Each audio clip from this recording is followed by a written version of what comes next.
नमस्कार साथियों, स्वागत है आपका गोलमत्रा एकेडमी के परिवार में। आज मैं पढ़ाऊंगा भूगोल का ये नवा लेक्चर होगा और टॉपिक का नाम है अक्षांश रेखाएं। तो अक्षांश और देशांतर रेखा हम उसको स्टेप बाय स्टेप पढ़ाएंगे। तो आपको मालूम होना चाहिए कि ये ऐसा टॉपिक है, अगर इसको हम किताबी भाषा में पढ़ेंगे तो समझ में नहीं आता है। अगर इसको हम मैप के थ्रू या फिर हम फिगर के थ्रू ऐसे हम पढ़ेंगे तो क्या होगा, बहुत अच्छे से समझ में आएगा। तो ध्यान से देखिएगा, अक्षांश रेखाएं। तो आज का जो टॉपिक है आपका ये अक्षांश रेखा है ना। क्या है आपका? अक्षांश रेखा है। तो आपको ये पता होना चाहिए कि ग्लोब या मैप पर खींची गई पट्ट काल्पनिक रेखाओं को क्या कहते हैं? अक्षांश रेखाएं कहते हैं। और ग्लोब या मैप पर खींची गई खड़ी काल्पनिक रेखाओं को क्या कहते हैं? देशांतर रेखा कहते हैं ना। तो आपको ये ध्यान रखना है कि ये जैसे हम काल्पनिक नाम क्यों ले रहे हैं, क्योंकि ये खींची नहीं गई। ये क्या है? खगोल शास्त्रियों के द्वारा क्या है, ये एक निर्धारित की गई है। किसके हिसाब से? ये आपके वातावरण या क्लाइमेट के अनुसार पे बताया गया। अब जैसे हम कहेंगे आपकी ये पृथ्वी है और पृथ्वी आपकी गोल होती है ना, अंडाकार होती है। और बिल्कुल सेंटर से जो ये रेखा गई है तो ये आपकी 0 डिग्री है। ये क्या आपकी 0 डिग्री। और इस 0 डिग्री अक्षांश रेखा को, इस 0 डिग्री अक्षांश रेखा को नाम दिया गया है भूमध्य रेखा। क्या नाम दिया गया है? भूमध्य रेखा।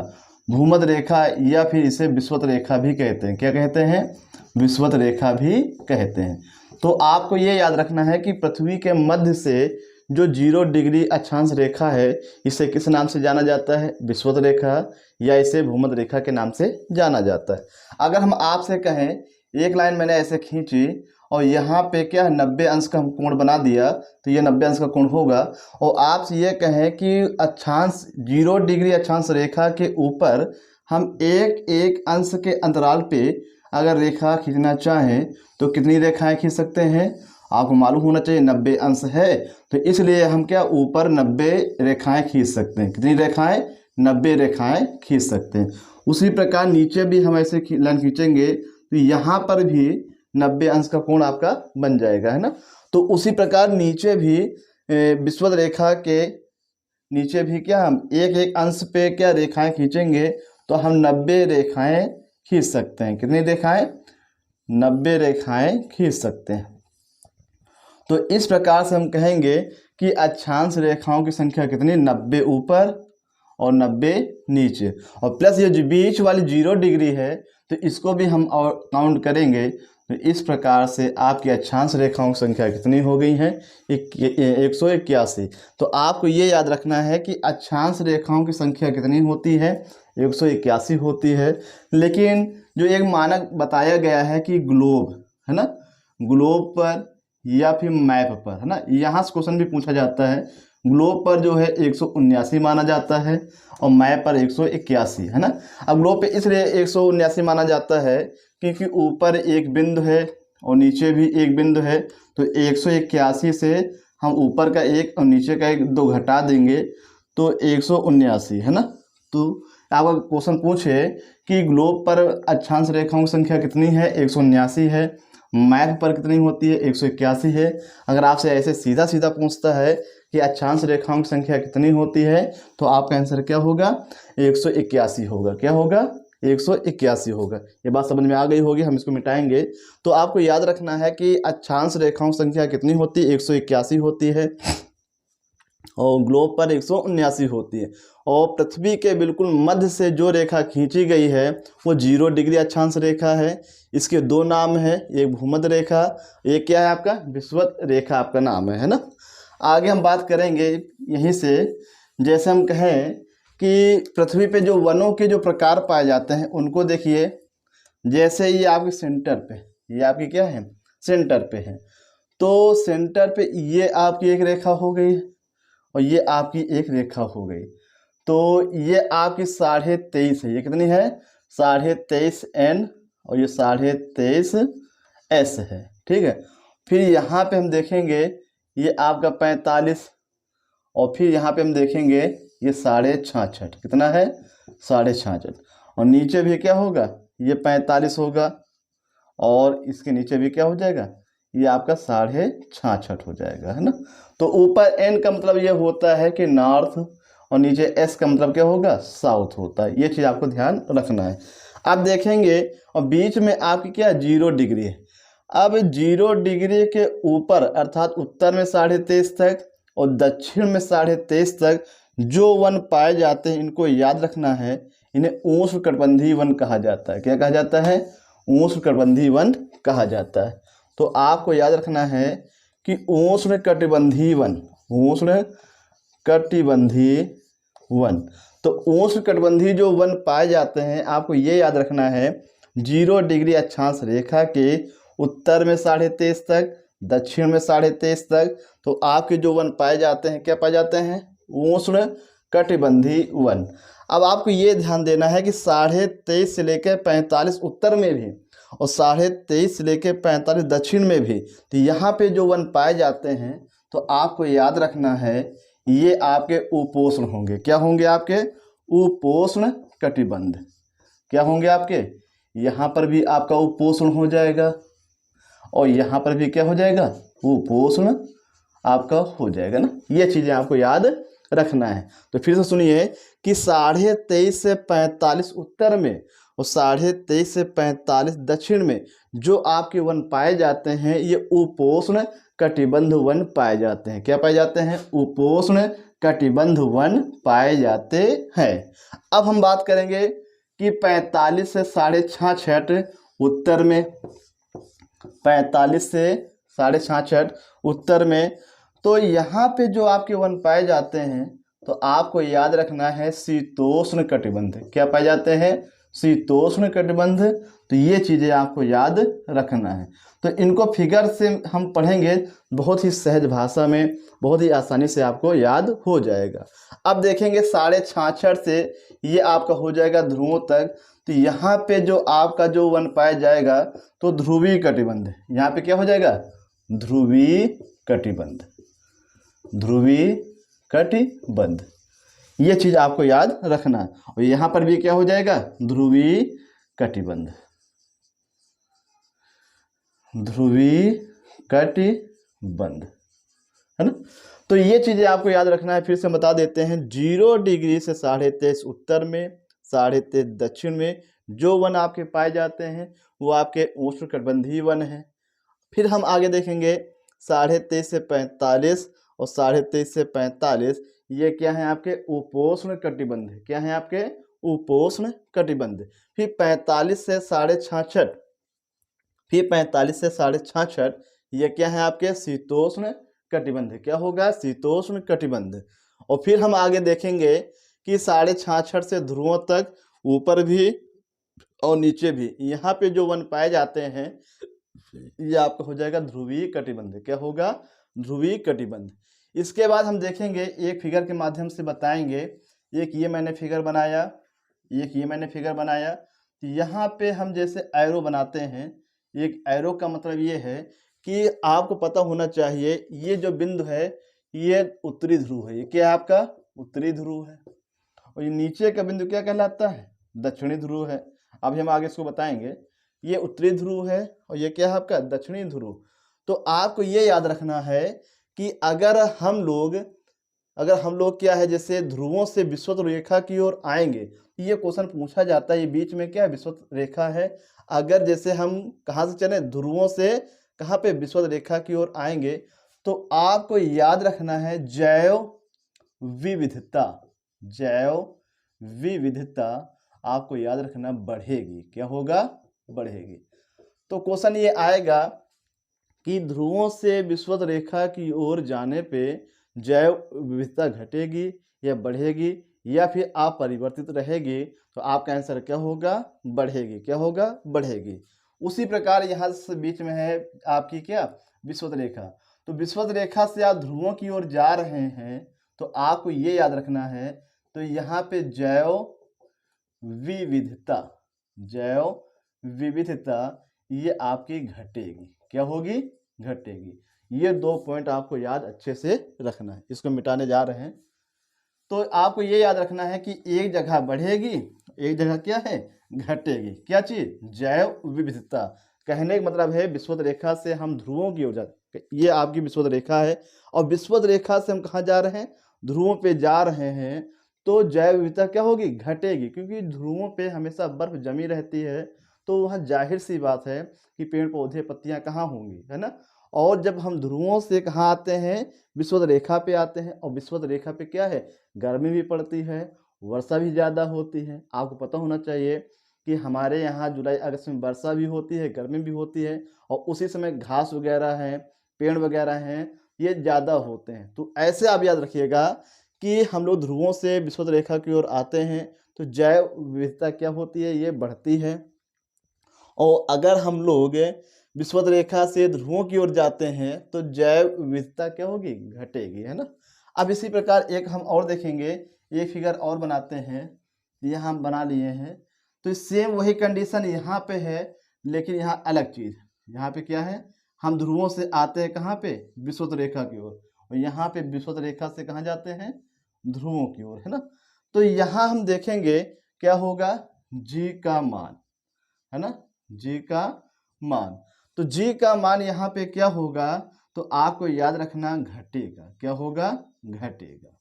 तो ये क्वेश्चन पूछा जाता है कि ध्रुवों से विषुवत रेखा की ओर आने पे जी का मान बढ़ता है या फिर घटता है, तो आपको याद रखना है क्या होगा, घटेगा, क्या होगा, घटेगा। उसके बाद हम देखते हैं कि अगर हम लोग विषुवत रेखा से कहाँ जाते हैं, तो विषुवत रेखा से हम लोग जाते हैं ध्रुवों की ओर, तो आपको याद रखना है जी का मान, जी का मान ये बढ़ेगा, जी का मान क्या होगा, ये बढ़ेगा ना, जी का मान क्या होगा, ये बढ़ेगा। तो जी का मान क्या होगा, ये बढ़ेगा, आपको याद रखना है। ये 4 कंडीशन है। तो यहाँ पे अगर किताबी भाषा में पढ़ते हैं तो हम लोग क्या गलत कर देते हैं। तो इनको करना क्या, फिगर के माध्यम से आपको समझना है, और अगर एक बार समझ लेंगे ना तो ये क्वेश्चन क्या है, आप कभी भूलेंगे नहीं। ये चीज़ आपको याद रखना है। 2 क्वेश्चन हम यहाँ पे और बताना चाहेंगे। जैसे ये फिगर है, इसमें तो 1 बता दिया है। जैसे ये अभी हमने बताया है कि जैसे ये ऊपर कितनी है, तो ऊपर आपके ऊपर 90, नीचे 90, 90 90 180, है ना, प्लस 1 बराबर 181 होती हैं।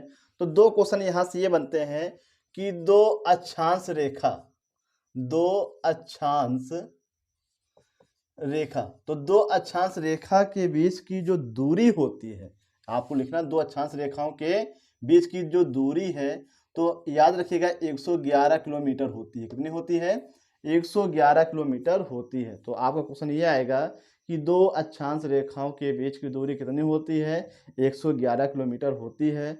और इनके बीच की दूरी को, इनके बीच की दूरी को ग्रिड या गोरे कहते हैं। क्या कहते हैं, जो स्थान होगा तो इनके बीच के स्थान को क्या कहेंगे, ग्रिड या फिर गोरे कहते हैं। तो ये 2 पॉइंट आपको याद रखना है कि 2 देशांतर रेखाओं के बीच की दूरी जो है 111 किलोमीटर होती है, और इनके जो क्या कहते हैं, इनके बीच के जो स्थान को ग्रिड या गोरे कहते हैं। क्या कहते हैं, ग्रिड या गोरे कहते हैं। ये चीज़ आपको दिमाग में बैठाना। जब हम लोग देशांतर रेखा पढ़ेंगे तो 2 देशांतर, इसकी जो ग्रिड की परिभाषा ही होती है कि 2 अक्षांश 2 देशांतर रेखाओं के बीच के भाग को क्या कहते हैं, ग्रिड कहते हैं। क्या कहते हैं, ग्रिड कहते हैं। तो ये आपका हो गया अक्षांश रेखा से बेसिक कॉन्सेप्ट। अब इसको मिटा के जो है क्या और अच्छे से विस्तार से बताएंगे इसके बारे में, है ना। तो आप लोग अगर लिखना चाहे लिख सकते हैं इसको। आगे हम जो पढ़ाएंगे फिगर के माध्यम से कि अलग अलग महाद्वीपों में जो अक्षांश रेखाएं गुजरी हैं और उनसे क्या क्या क्वेश्चन बनते हैं, तो फिगर के माध्यम से बताएंगे। तो आप लोग इस फिगर को जरूर बनाइएगा, और उसके बाद आप लोग अपने आप खुद ऑब्जेक्टिव बनाइए, है ना। तो चलिए हम स्टार्ट करते हैं। जैसे ये आपकी पृथ्वी हो गई है, और इसके मध्य से जो है, आपको पता होना चाहिए, पीछे बता चुके हैं कौन सी रेखा होगी, 0 डिग्री अक्षांश रेखा। ये आपकी 23.5 है, और ये आपकी क्या है, ये मकर रेखा। ये 0 डिग्री है, ये क्या है, 0 डिग्री अक्षांश रेखा, है ना। तो इसका नाम पीछे बता चुके हैं, विषुवत रेखा भी कहते हैं, विषुवत, या फिर इसे भूमध्य रेखा भी कहते हैं। क्या कहते हैं, भूमध्य रेखा भी कहते हैं। ये चीज आपको दिमाग में बैठाना है ना। अगर हम बात करें आपसे कि ये जो है, ये रेखा जो है 23.5 है ना, 23.5 ये एन होगा और इसे कहते हैं कर्क रेखा। क्या कहते हैं? कर्क रेखा कहते हैं। और ये जो है आपकी 23.5 डिग्री एस, इसे कहते हैं मकर रेखा। क्या कहते हैं? मकर रेखा। तो ये 23.5 ही क्यों है, 24 क्यों नहीं है, 25 क्यों नहीं है? अभी हम आपको बताएंगे कारण, आपको कारण भी समझ में आ जाएगा कि 23.5 होने का कारण क्या है ना। अब देखिएगा यहाँ पे, ये तो आपका हो गया। और ये जो कर्क एरिया का जो क्षेत्र है, इस एरिया को कहते हैं उत्तरी गोलार्ध। क्या कहते हैं? उत्तरी गोलार्ध, है ना। तो आपको याद रखना है कि जहाँ जो कर्क एरिया का जो है कर्क रेखा का जो क्षेत्र है, ये आपका है उत्तरी गोलार्ध। उसी प्रकार ये जो एरिया है, इसे कहते हैं दक्षिणी गोलार्ध। क्या कहेंगे? दक्षिणी गोलार्ध। तो ये चीजें आपको याद रखना है। तो ये आपका हो गया दक्षिणी गोलार्ध और ये एरिया आपका हो गया उत्तरी गोलार्ध। अब हम बात करेंगे इस एरिया को क्या कहेंगे? इस एरिया को कहते हैं उत्तरी ध्रुव। क्या कहते हैं? उत्तरी ध्रुव। यहाँ पे वर्ष के 12 महीने क्या होती है? बर्फ जमा रहती है और यहाँ पे जीवन संभव नहीं है। उसी प्रकार ये जो एरिया है, ये दक्षिणी ध्रुव। ये क्या है आपका? दक्षिणी ध्रुव। ये पॉइंट आपको याद रखना है। तो 3 पॉइंट ये हो गए और 3 2 5 और 5 2 7। अब देखिए उत्तरी ध्रुव से क्या क्वेश्चन बनता है, ये चीज आपको ध्यान देना है। उत्तरी ध्रुव से आपको याद रखना है 1909 और नाम है रॉबर्ट पियरी। नाम क्या है? Robert Peary. और यहाँ पे हम लिखते हैं देश यूएसए। क्या है? यूएसए। तो हम परिभाषा के माध्यम से बताएंगे या फिर लिखित रूप में बताएंगे। सन 1909 में अमेरिका का निवासी, सन 1909 में अमेरिका का निवासी रॉबर्ट पियरी उत्तरी ध्रुव पर पहुंचने वाला पहला व्यक्ति बना। क्या हुआ? फिर से याद सुनिए। 1909 में अमेरिका का निवासी रॉबर्ट पियरी उत्तरी ध्रुव पर पहुंचने वाला पहला व्यक्ति बना। उसी प्रकार यहाँ पे आएंगे तो यहाँ पे सन है 1911। नाम है Amundsen. Amundsen और ये निवासी हैं नॉर्वे के। कहाँ के निवासी हैं? नॉर्वे के। तो आपसे क्वेश्चन यहाँ ये बनेगा कि 1911 में नॉर्वे का निवासी आर एमंड सेन दक्षिणी ध्रुव पर पहुंचने वाला पहला व्यक्ति बना। ये चीज आपको याद रखना है। फिर से सुनिए। 1911 में नॉर्वे का निवासी आर एमंड सेन दक्षिणी ध्रुव पर पहुंचने वाला पहला व्यक्ति बना। तो 3 क्वेश्चन आपके यहाँ से, 3 क्वेश्चन आपके यहाँ से। आगे हम देखेंगे, एक हमने ये रेखा खींच दी, एक हमने ये रेखा खींच दी और एक हमने ये रेखा खींच दी और एक ये रेखा खींच दी। और ये तो फिर से बता दें, ये 5 रेखाएं मैंने खींची और ये 5 रेखाएं जो हैं, ये रेखा ना होके हम आपको बता दें, ये सिंबल है किसका? नदी का। ये 5 क्या हैं? नदियां। अब कौन कौन सी नदियां हैं ये देखिए। तो ये जो आपकी नदी है, इस नदी का नाम है माही नदी। क्या नाम है? माही नदी। और ये भारत में बहती है। कहाँ पे है? भारत में। तो क्वेश्चन क्या बनेगा? ऐसी कौन सी नदी है जो कर्क रेखा को 2 बार काटती है? तो आपका आंसर क्या होगा? माही नदी। तो माही नदी जो है, यह कर्क रेखा को 2 बार काटने वाली नदी है। उसी प्रकार हम आएंगे यहाँ पे कांगो, है ना। कांगो या जायरे नदी। कांगो या जायरे नदी। कांगो या जायरे जो नदी है, ये अफ्रीका में बहती है। कहाँ बहती है? अफ्रीका में बहती है। और ये विषुवत रेखा को 2 बार काटने वाली नदी है ना। क्वेश्चन ये आएगा कि विषुवत रेखा को कौन सी नदी 2 बार काटती है? तो आपका आंसर क्या होगा? कांगो या जायरे। उसी प्रकार यहाँ पे आएंगे, ये नदी है आपकी, ये नदी है आपकी लिम्पोपो नदी। कौन सी नदी है? लिम्पोपो नदी। और लिम्पोपो नदी ये भी कहाँ की है? अफ्रीका की है। कहाँ की है? अफ्रीका की है। तो 3 क्वेश्चन आपको याद रखना है कि माही नदी जो है, ये कर्क रेखा को 2 बार काटती है। कांगो या जायरे नदी ये विषुवत रेखा को 2 बार काटती है। और लिम्पोपो नदी जो है, ये मकर रेखा को 2 बार काटती है। इतना आपको याद रखना है। माही नदी कहाँ की है? भारत की है। कांगो नदी कहाँ की है? अफ्रीका की है। और लिम्पोपो नदी कहाँ की है? ये भी अफ्रीका की है। अब देखिएगा, एक ये नदी है, आप देखेंगे एक ये काट रही है, एक ये काट रही, एक ये काट रही, ये 3 जगह काट रही। कितनी जगह? 3 जगह काट रही है। तो आपको ये याद रखना है, इस नदी का नाम है बरमेजो नदी। कौन सी नदी है? बरमेजो नदी।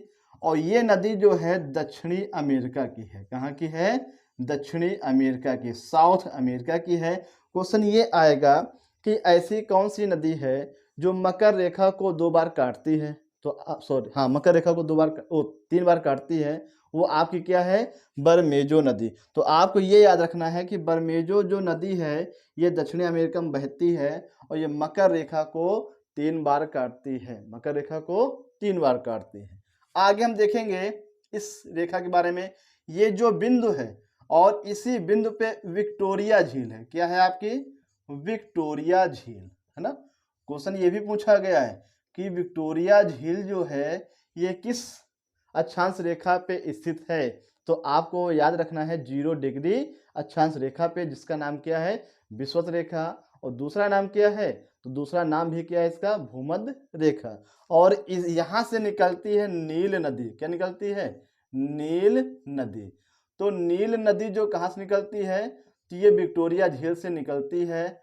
और ये यहाँ से निकलने के साथ साथ ये कर्क रेखा को भी क्रॉस करती है और जाके स्वेज नहर में गिर जाती है ना। कहाँ पे गिर जाती है? स्वेज नहर में गिर जाती है। और नील नदी का वरदान भी कहा जाता है किसे? मिस्र की सभ्यता, मेसोपोटामिया की सभ्यता, जो कि विश्व में सबसे प्राचीन सभ्यता है। कौन सी? मेसोपोटामिया की सभ्यता किस नदी के किनारे है? नील नदी। और ये नील नदी कह सकते हैं कि ये विषुवत रेखा और कर्क रेखा दोनों को काटती है। तो क्वेश्चन ये आएगा कि ऐसी कौन सी नदी है जो विषुवत को और कर्क को दोनों काटती है? नील नदी। और इसका उद्गम कहाँ से होता है? ये विक्टोरिया झील से। कहाँ से होता है? विक्टोरिया झील से। आगे हम चर्चा करेंगे यहाँ पे कि इनका जो कर्क रेखा है, मकर रेखा है, तो इनका जो क्या कहते हैं डिग्री है 23.5, 23.5। तो 23.5 ही क्यों पड़ा?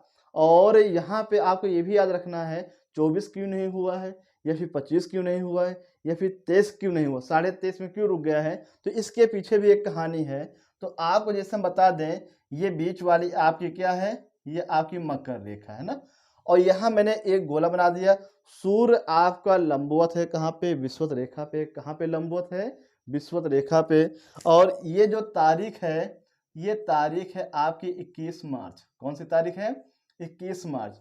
तो 21 मार्च को सूर्य जो है, 21 मार्च को सूर्य लंबवत होता है कहाँ पे?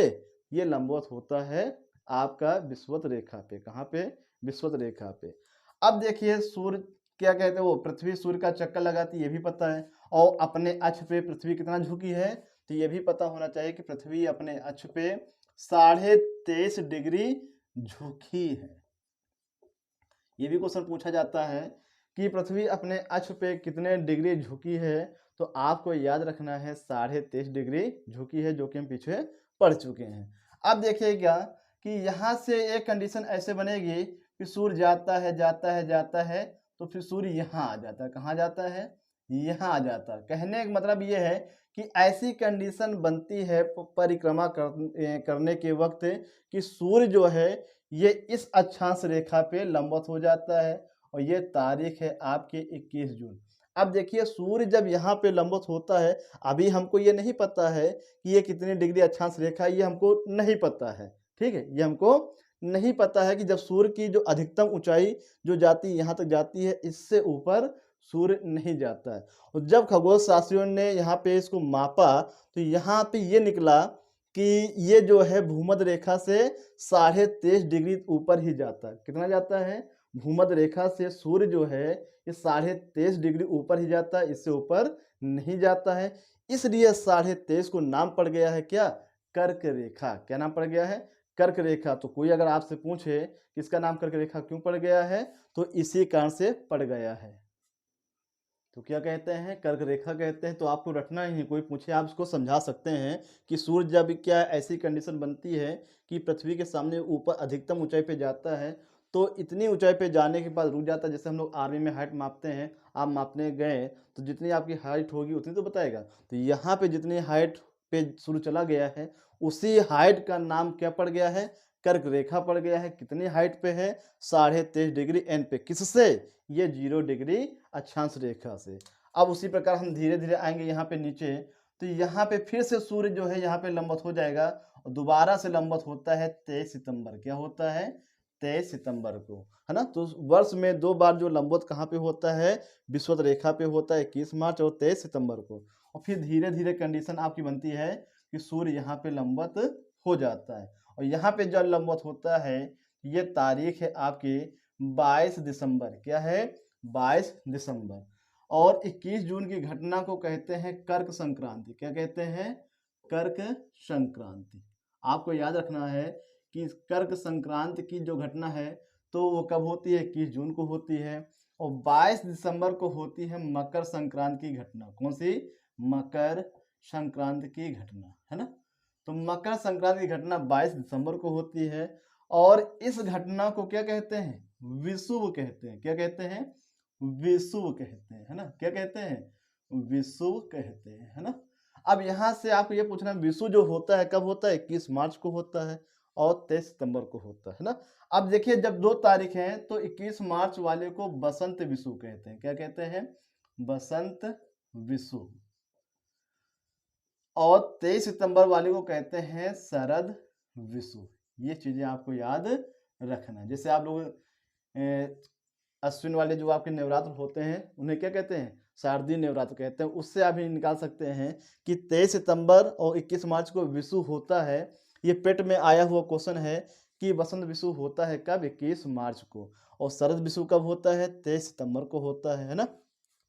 अब देखिए यहाँ पे जैसे ध्यान दीजिएगा, हम यहाँ पे लिखते हैं सबसे बड़ा दिन। यहाँ पे क्या लिखते हैं, सबसे बड़ा दिन। और यहाँ पे लिखते हैं सबसे छोटा दिन।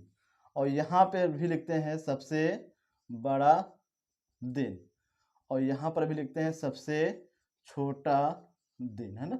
सबसे छोटा दिन और सबसे बड़ा दिन। अब यहाँ देखेंगे कि सबसे बड़ा दिन क्या होगा, तो आप खुद अपना कॉमन सेंस लगाएं कि 21 जून को सूर्य कहाँ लंबवत है, कर्क रेखा पे लंबवत है। और कर्क रेखा का एरिया क्या कहलाता है, उत्तरी गोलार्ध। इसलिए 21 जून को यहाँ पे क्या होगा, सबसे बड़ा दिन। क्या हो जाएगा, सबसे बड़ा दिन। और दूसरी बात ये देखिएगा कि यहाँ पे हम देखेंगे सूर्य यहाँ पे लंबवत है कर्क रेखा पे, जो कि मकर रेखा से बहुत दूरी पे है। मकर रेखा से क्या है, बहुत दूरी पे है। तो हम कह सकते हैं 21 जून को यहाँ पे क्या है, सबसे बड़ा दिन है। तो यहाँ पे क्या होगा, सबसे छोटा दिन। तो यहाँ पे हम लिखेंगे दक्षिणी गोलार्ध में सबसे छोटा दिन क्या हो जाएगा, 21 जून। बढ़िया, ऐसे याद रखेंगे तो हमेशा के लिए आपको याद हो जाएगा। 21 जून को उत्तरी गोलार्ध का सबसे बड़ा दिन होता है, जबकि 21 जून को दक्षिणी गोलार्ध का क्या होता है, ये सबसे छोटा दिन होता है। कंडीशन क्या है ये मैंने आपको बता दिया है। उसी प्रकार हम आएंगे किस, यहाँ पे हम देखेंगे 22 दिसंबर। और 22 दिसंबर को जो है सूर्य कहाँ बैठा है, ये मकर रेखा पे बैठा है। तो इसलिए यहाँ पे क्या होगा, सबसे बड़ा दिन। 22 दिसंबर को क्या हो जाएगा यहाँ पे, सबसे बड़ा दिन। अब आपको ये भी मालूम होना चाहिए कि 22 दिसंबर को ये सबसे बड़ा दिन है। क्यों, क्योंकि ये यहाँ पे बैठा है जो कि कर्क रेखा से बहुत दूर है। जब बहुत दूर है तो कहने का मतलब है कि 22 दिसंबर को यहाँ क्या हो जाएगा, सबसे छोटा दिन। क्या हो जाएगा, सबसे छोटा दिन। ये बात समझ में आई या फिर नहीं आई, इसको कमेंट सेक्शन में लिख के आप बता सकते हैं। तो आपको ये याद रखना है कि सबसे बड़ा दिन उत्तरी गोलार्ध का 21 जून, जबकि यही कंडीशन यहाँ पे आती है तो 21 जून को यहाँ क्या हो जाता है, सबसे छोटा दिन। और यहाँ पे सबसे छोटा दिन 22 दिसंबर को है, और लेकिन यहाँ 22 दिसंबर को सबसे बड़ा दिन। तो कह सकते हैं यहाँ की कंडीशन और यहाँ की कंडीशन क्या है, ये दोनों जस्ट अपोजिट है। जैसे उत्तरी गोलार्ध में नवंबर और दिसंबर के महीने में भयंकर ठंडी पड़ती है, तो आपको याद रखना है यहाँ पे दक्षिण गोलार्ध में क्या होगा, भयंकर गर्मी पड़ती है। और उत्तरी गोलार्ध में मई जून के महीने में भयंकर गर्मी पड़ती है। तो यहाँ मई जून के महीने में क्या होता है, भयंकर ठंडी पड़ती है। एक बार यूपी टेट में क्वेश्चन पूछा गया है कि ऐसा कौन सा देश है जो गर्मी के मौसम में अपना क्रिसमस डे मनाता है। तो आपको याद होना चाहिए कि क्रिसमस डे 25 दिसंबर को मनाया जाता है। और 25 दिसंबर को ऑस्ट्रेलिया और न्यूजीलैंड में क्या है, वहाँ पे गर्मी पड़ती है। तो उसका ऑप्शन में था ऑस्ट्रेलिया, तो आंसर क्या होगा, ऑस्ट्रेलिया भी सही होगा और न्यूजीलैंड भी सही होगा। ये चीज़ आपको याद रखना। अब आप लोग बचपन में पढ़े होंगे कि 6 महीने की रात और 6 महीने के दिन। तो जो 6 महीने की रात होती है, 6 महीने के दिन, आपको ये याद रखना है कहाँ पे, ये ध्रुवों पे। ध्रुवों पे 6 महीने की रात होती है और 6 महीने के दिन होती है। तो कंडीशन क्या है, तो आप यहाँ ये देखिए कि 21 मार्च से लेके 21 जून तक, ठीक, सूर्य ऐसे गया, फिर 21 जून से 23 मार्च तक सूर्य इसके बीच में रहेगा। किसके बीच में, इसके बीच में। और जब इसके बीच में रहता है, इससे क्या कहते हैं, उत्तरायण कहते हैं। क्या कहते हैं, उत्तरायण कहते हैं। क्या कहते हैं, उत्तरायण कहते हैं। कब, जब सूर्य विषुवत रेखा और कर्क रेखा के बीच में होता है, इससे कहते हैं उत्तरायण कहते हैं। अब 23 सितंबर से लेके 22 दिसंबर, फिर 22 दिसंबर से लेके 21 मार्च तक सूर्य कहाँ पे होगा, यहाँ पे होगा।